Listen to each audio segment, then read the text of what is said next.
memberikan istidraj. Apa yang terjadi? Maka binatang-binatang ternak Nabi Ayub itu semuanya kena penyakit, mati saat itu. Iblis yang mengganggu. Ya, kalau bahasa kitanya kena santet lah ya, dikirimin penyakit sama iblis. Semua ternaknya mati, habis.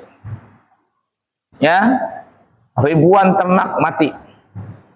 Apalagi anak-anak Nabi Ayub juga mati semua. Jadi diberikan penyakit, iblis yang mengganggu tadi itu. Makanya penyakit itu kadang ada juga datangnya dari iblis. Iblis mengganggu, kena penyakit, semua anaknya mati. Nabi Ayub diberikan penyakit. Penyakit kulit yang luar biasa. Dahsyatnya penyakit itu. Sampai harta bendanya habis. Duit yang ada dibelikan makanan tiap hari, karena tidak ada penghasilan lagi, ya duit yang ada pun juga terkuras sampai habis.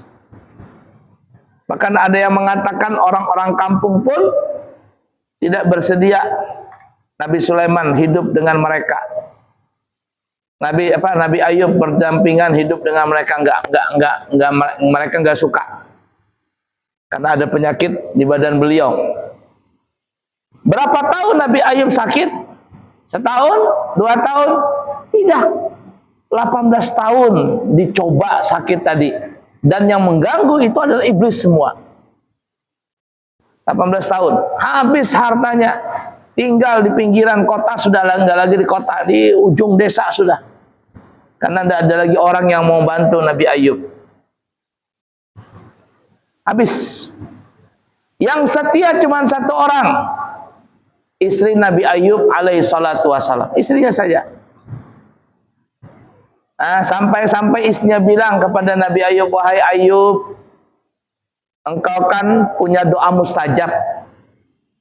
Engkau punya doa mustajab.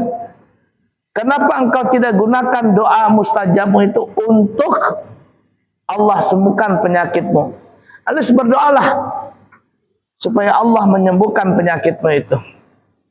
Apa Nabi Ayub bilang? Kata Nabi Ayub, aku malu. Aku malu minta sama Allah untuk disembuhkan. Karena aku sudah lama hidup enak. Bergelimbang harta. Anak-anak ada, badan sehat. Masa dicoba cuman baru belasan tahun begini gak tahan. Malu aku minta kesembuhan kepada Allah Ta'ala. Ya kata istrinya, kalau engkau begitu terus kita nggak punya harta lagi. Kata Nabi Ayub, sabarlah. Nabi Ayub bisa sabar. Tapi istri, wallahu alam. Tapi subhanallah, istri Nabi Ayub ini memang kuat juga. Kuat juga. Makanya ada yang mengatakan ya, dan memang survei membuktikan, kalau istri yang sakit, istri ini yang sakit, itu suami biasanya banyak gak tahan. Kalau sudah istri sakit-sakitan, wah begini tidak bisa diharapkan lagi dah. Kawin aja lagi ya. Banyak suami kawin lagi. Kenapa? Istrinya sudah sakit-sakitan. Bahkan kalau nggak bisa lagi diceraikannya. Tapi kalau suami yang sakit ya, banyak istri yang setia menemani suami tadi sampai maut memisahkan di antara mereka berdua. Itu banyak begitu ya. Makanya kalau perempuan yang soleha, setianya itu bukan main. Tidak akan berbuat nakal dia. Tetap dia setia kepada suaminya. Kalau perempuan yang soleha, kalau perempuan yang tidak soleha ya, jangankan sakit, yang sehat saja dia serong, apalagi sehat, apalagi sakit suaminya. La ilaha illallah. Nah suatu hari, tidak ada lagi uang, tidak ada lagi makanan di rumah Nabi Ayub ini. Nampak, maka istrinya pun keluar rumah. Nabi Ayub lagi istirahat, istrinya tidak enak menegur, tidak enak membangunkan. Istrinya pun akhirnya berangkat dari rumah. Berangkat. Mau ngapain? Mau jual rambut. Sudah nggak ada uang lagi nih. Jadi rambut beliau itu dijual supaya dapat uang.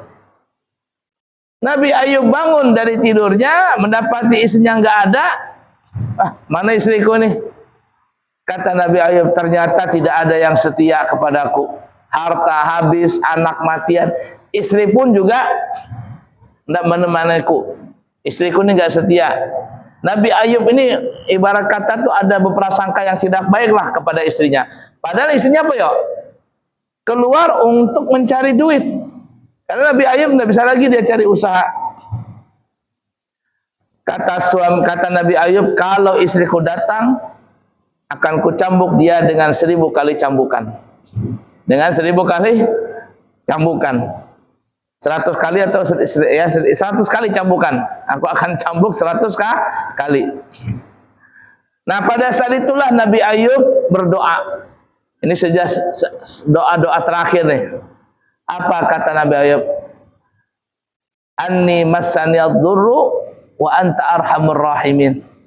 Ya Allah, aku mendapatkan sedikit agak susah nih. Aku ada kena sedikit kesusahan. Dan engkau maha pengasih lagi maha penyayang.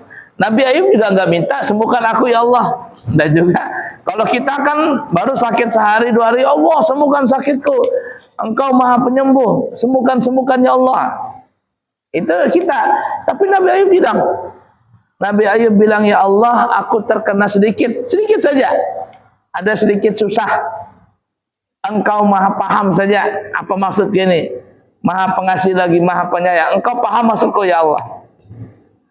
Maka Allah pun mengatakan kepada Nabi Ayub, urqud birijlika hadza muqtasilun baridun wa syarab. Bahasa kitanya nih ya, wahai Nabi Ayub, lonjorkanlah kakimu. Ya, hentak-hentakan kakimu itu. Ya kalau bahasa kitanya itu sekarang ini apa ya? Refleksi. Diurut-urut kaki itu. Urqud birijlika hadza. Diurut-urut. Nah, diselonjorkan tuh kaki. Banyak kan bahasa kitanya sekarang apa ya? Refleksi lah ya. Selonjorkan kaki itu. Diurut-urut kaki tadi. Kemudian hantakan tadi itu ke tanah. Nah, bahasa kita refleksi ini ya. Injak batu-batu yang tajam-tajam lah pakai kaki. Refleksi. Tiba-tiba kaki Nabi Ayub tadi itu menginjak tanah, keluarlah mata air. Mata air. Setelah keluar mata air, kata Allah Ta'ala, mandi pakai air itu. Mandi. Maka Nabi Ayub pun mandi pakai air tadi itu, sumber tadi. Mandi, apa yang terjadi? Penyakit-penyakit yang ada di kulit beliau itu rontok semuanya. Rontok. Dengan sebab air ini. Rontok semua. Penyakitnya pun hilang. Setelah hilang penyakit Nabi Ayub, maka Allah berikan belalang yang banyak menghampiri Nabi Ayub. Tapi ini dikatakan belalangnya belalang emas. Belalang emas.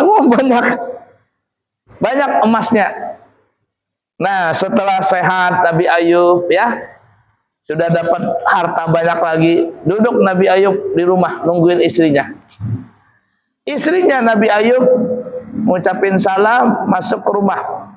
Kata istrinya, siapa kamu? Kamu ini siapa? Laki-laki siapa? Kok berani-berani masuk ke dalam rumahku? Kata istrinya. Istrinya saja sudah nggak kenal Nabi Ayub yang mana sudah. Karena sudah 18 tahun. Jadi nggak kenal lagi wajah Nabi Ayub yang masih muda itu yang gimana. Karena kan sudah penuh penyakit waktu itu, jadi lupa.